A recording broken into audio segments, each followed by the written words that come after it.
இன்றே சப்ஸ்கிரைப் செய்து உங்கள் ஃபேவரட் ஷோகளை காணுங்கள். இந்த நம்பூதிரி என்னதான் பூஜை பண்ணாலும் இந்த ராணியால் அந்த கோயிலுக்குள்ள போகவே முடியாது. அங்கதான் அந்த அகோர அதிபதி மனோ, யட்சினி, கமண்டலன் இவங்க எல்லாரும் இருக்காங்களே. இதுக்கப்புறம் இந்த குடும்பத்தோட கதையும் முடிஞ்சிரும்.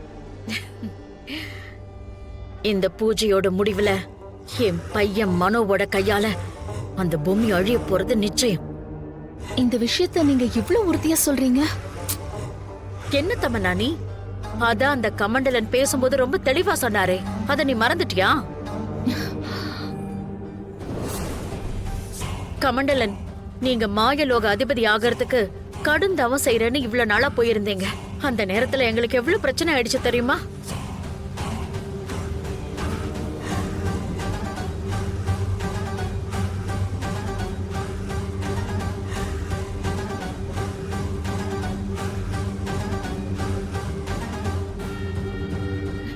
சொல்ல நீ. அது வந்து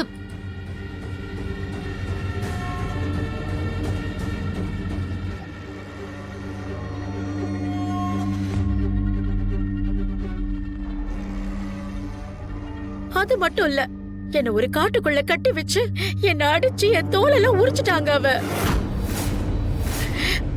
அத பாத்துட்டுதான் என் புள்ள மனு இவ்வளவு பழி வாங்காம நான் வீட்டுக்குள்ள வர மாட்டேன் அப்படின்னு எங்கேயும் கிளம்பி போனவன் இப்ப பார்த்தா இந்த நிலைமையில இருக்கான்.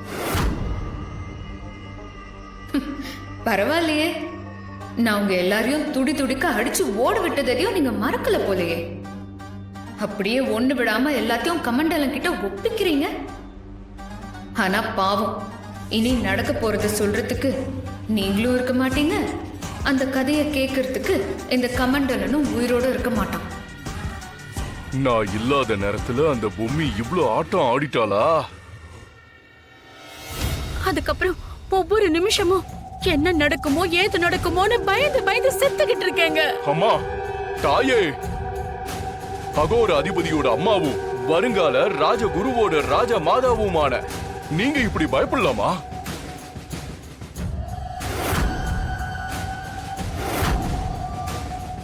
இதுக்கப்புறம் பயம்தான் உங்களை கண்டு பயந்து ஓட போகுது. எப்பேற்பட்ட சக்தியாலையும் உங்களுக்கு மரணங்கிறது வரவே வராது தாயே. அதுக்கு காரணம் உங்களுடைய மகன் அகோர அதிபதி மனோ மட்டும்தான். என்னை விட பல மடங்கு வீரிய சக்தியோட உங்க மகன் இருக்கிறான். இந்த உலகத்துல இப்ப அவனை எதிர்த்து ஜெயிக்கிறதுக்கு யாருமே இல்ல. மாந்திரிக தாந்திரிகத்துல எல்லா வித்தைகளையுமே அவன் கரைச்சி குடிச்சு வச்சிருக்கான். அந்த ராணி வயித்துல இருக்கிற தசவதானியால எப்படி அவளுக்கு யாராலையும் எந்த சூழ்நிலையிலையும் மரணமே வராதோ, அதே மாதிரி இனி உங்க பின்னால உங்க மகன் இருக்கிறதுனால உங்களுக்கு யாராலையும் எந்த சூழ்நிலையிலையும் கொடூர மரணங்கிறது நிகழவே நிகழாது. இது காலத்தின் கட்டாயம்.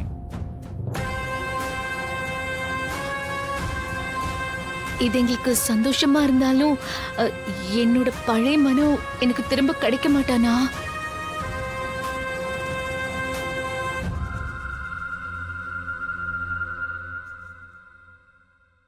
இல்ல,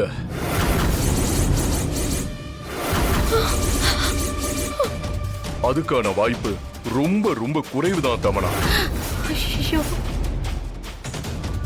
இனி நீங்க யார் நினைச்சாலும் பழைய மனோவை உங்களால திரும்ப பார்க்கவே முடியாது. அவ மானோட வாழ்க்கையை திறந்துட்டு அவ இப்ப வாழ்ந்துகிட்டு இருக்கிற வாழ்க்கை நாம யாரும் கற்பனை பண்ணி கூட பார்க்க முடியாத ஒரு வாழ்க்கை. அவன் தான் முட்டாள் மாதிரி என்ன அழிக்க மானோட வாழ்க்கையை துறந்து அகோரிகள் வாழ்க்கையை தேர்ந்தெடுத்திருக்கான்னா அதை வேற இந்த கமண்டலம் பெருமையா சொல்லிட்டு இருக்கான். அவன் தன்னோட குருவையே பலி கொடுத்து அகோர அதிபதியா மாறி இருக்கான். துஷ்ட சக்தியாவே இருந்தாலும் அதுக்கும் ஒரு தர்மம் இருக்கு. அது உங்க யாருக்கும் புரியல. எது எப்படியோ அந்த பொம்மை அழிஞ்சா எனக்கு சந்தோஷம்தான்.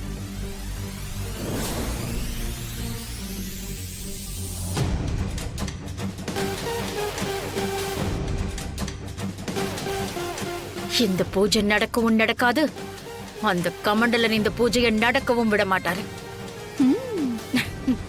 சரி வா, இதுங்க என்ன பண்ணுதுங்கன்னு பாப்போம். ம்.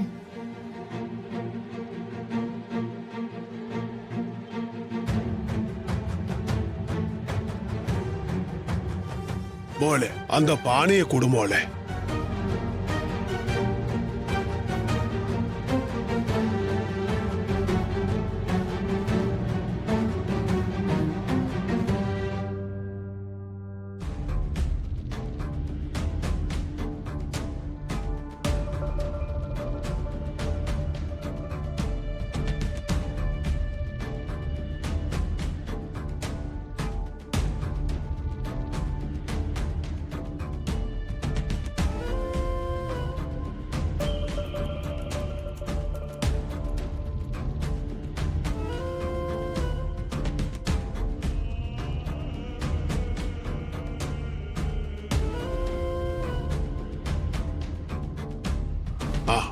யாராவது போய் ராணியை கூட்டிட்டு வாங்க.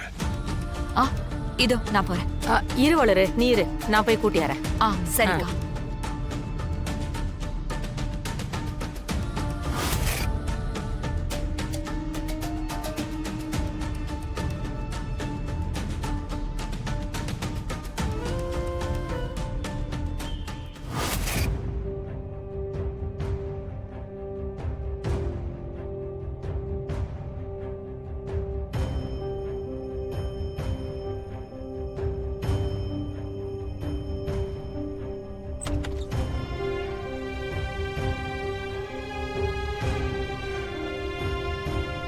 ராணி, அக்கா,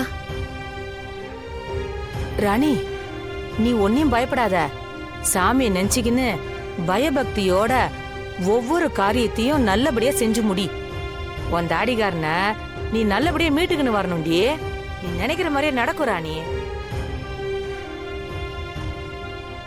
எனக்கோசரம் நீங்க எல்லாம் இம்மா கஷ்டப்படுறத பார்க்க சொல்ல ரொம்ப கஷ்டமா இருக்குதுக்கா.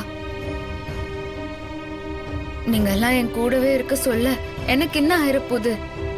நான் என்ன செத்தா போறேன்? ஏய், பூஜை செய்ய போற, இப்ப என்னத்துக்கு அபசகுணமா பேசினுகிற? இதுக்கு அப்பால இந்த மாதிரி பேசின அப்புறம் எனக்கு கெட்ட கோவம் வந்துரும் பாத்துக்க. நீ முதல்ல உன்னோட விரதத்தை நல்லபடியா முச்சிக்கின்னு இன்னைக்கு நைட்டு காளி கோயில்ல உன்னை அந்த காளியாவே தரிசனம் செய்ய காத்து நிற்போம். சரிக்கா, வா போலாம். நம்ம கொசரம் எல்லாரும் காத்துன்னு இருப்பாங்க. ஓ பாரு, அத்தை நான் மறந்தே போயிட்டேன். வா வா சீக்கிரமா வா. மோளே ராணி, காமாட்சி விளக்க ஏத்து. சரிங்க சாமி. இந்த மோளே